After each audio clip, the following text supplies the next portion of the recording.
Riya itu ada dua. Yang pertama riyanya orang-orang munafik. Dan yang kedua adalah riyanya orang-orang mukmin. Riyanya orang-orang munafik adalah riya dari semenjak dia belum melakukan ibadah itu. Tiada yang dia tuju dengan ibadah itu kecuali manusia. Memang motivasi dia salat adalah agar dipuji oleh manusia. Ini namanya riya besar. Ya. Seperti yang Allah Jalla wa Ala berfirman di dalam surat An-Nisa tentang mereka orang-orang munafik, yura'una an-nasa wa la yadhkuruna Allah illa qalila. Sesungguhnya mereka orang-orang munafik adalah orang-orang yang melakukan riya terhadap manusia. Mereka beribadah murni riya. Tiada tujuan sedikit pun untuk Allah Jalla wa Ala. Sebab mereka salat agar dilihat oleh manusia untuk dipuji dan disanjungi. Wa la yadhkuruna Allah illa qalila, dan mereka tidak mengingat Allah kecuali sedikit. Maka setelah itu Allah mengatakan innal munafiqina fid darkil asfali minan nar. Sesungguhnya orang-orang munafik itu berada di dalam kerak api neraka. Ini namanya riya yang membatalkan Islam dan membuat pelakunya kekal di dalam neraka selama-lamanya. Adapun riya yang kedua adalah riya yang Nabi katakan asyirkul asghar.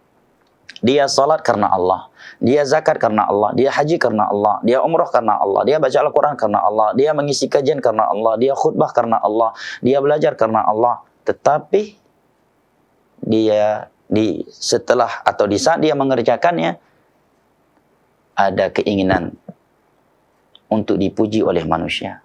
Sehingga dengan sengaja dia mengindah-indahkannya, memperlihatkannya atau memperdengarkannya kepada manusia agar mereka memuji dan menyanjunginya atasnya. Dan dia tidak berusaha untuk menghilangkan keinginan itu. Ini syirik kecil namanya. Ini riya yang merupakan syirik kecil. Ia tidak membatalkan Islam, tidak membuat pelakunya kekal di neraka Allah, tetapi membuat ibadah yang terjadi riya di dalamnya menjadi sia-sia, tidak bernilai pahala sedikit pun di sisi Allah Jalla wa Ala. Allah Jalla wa Ala berfirman fa'budillaha mukhlishan lahuddin wa ma umiru illa liya'budullaha mukhlishina lahuddin qul inna salati wa nusuki wa mahyaya wa mamati lillahi rabbil alamin. Dan di dalam sebuah hadis yang diriwayatkan oleh Imam Muslim dari Abu Hurairah radhiyallahu an, Rasulullah sallallahu alaihi wasallam bersabda innallaha la yaqbalu minal amali illa ma kana khalisan liwajhihi. Allah tidak akan menerima suatu ibadah kecuali yang murni karena wajahnya. Juga di dalam hadis qudsi Allah Jalla wa Ala berfirman dalam Sahih Muslim, "Man ana aghna syuraka faman asyraka faman amila amalan asyraka fihi ma'i taraktuhu wa syirkah." Aku adalah maha kaya dari persekutuan. Barang siapa yang melakukan suatu amalan dan dia menyekutukan aku di dalamnya, maka aku akan meninggalkannya dan amalan yang telah ia lakukan tersebut. Yang kedua, riya itu tidak hanya menghilangkan pahala suatu ibadah.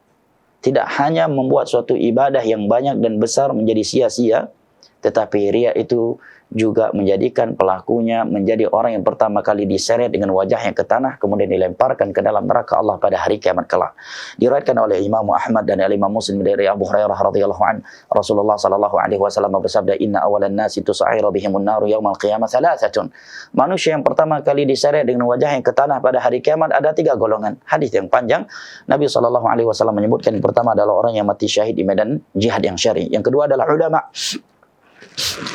Yang ketiga, di dunia dia menghabiskan waktunya untuk belajar mengajarkan ilmu agama, membaca Al-Quran dan mengajarkannya kepada manusia. Dan yang ketiga adalah orang yang gemar berinfak, selalu bersedekah di jalan Allah, tetapi mereka melakukannya karena ingin dipuji dan disanjungi oleh manusia. Masuk riya di dalamnya, maka mereka menjadi orang yang pertama kali diseret dengan wajah ke tanah, kemudian dilemparkan ke dalam neraka Allah Jalla wa Ala.